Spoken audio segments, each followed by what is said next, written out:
College লাইফে তুমি যদি ভালো কিছু করতে চাও তাহলে এই তিনটা ম্যাক্সিমাম বিষয়ে তুমি ফোকাস করবা। নাম্বার 1 হচ্ছে Allah. Without him nothing is possible. জীবনে সুখ নাই, শান্তি নেই, পিস নাই। তারপর হচ্ছে এইচএসসির বিশাল বড় সিলেবাস পড়া, তোমাকে পড়ায় কনসেন্ট্রেশন দিতে হবেই মোস্ট অফ দ্য টাইম, এটা কেন্দ্রিক।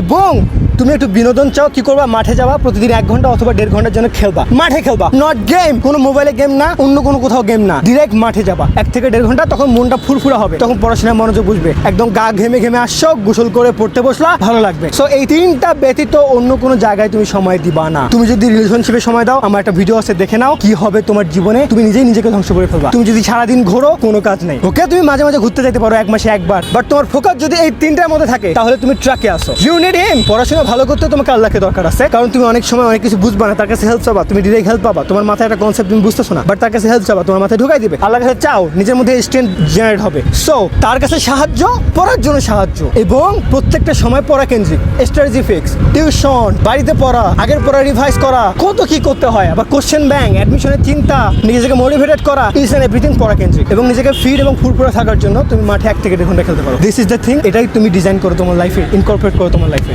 Thank you.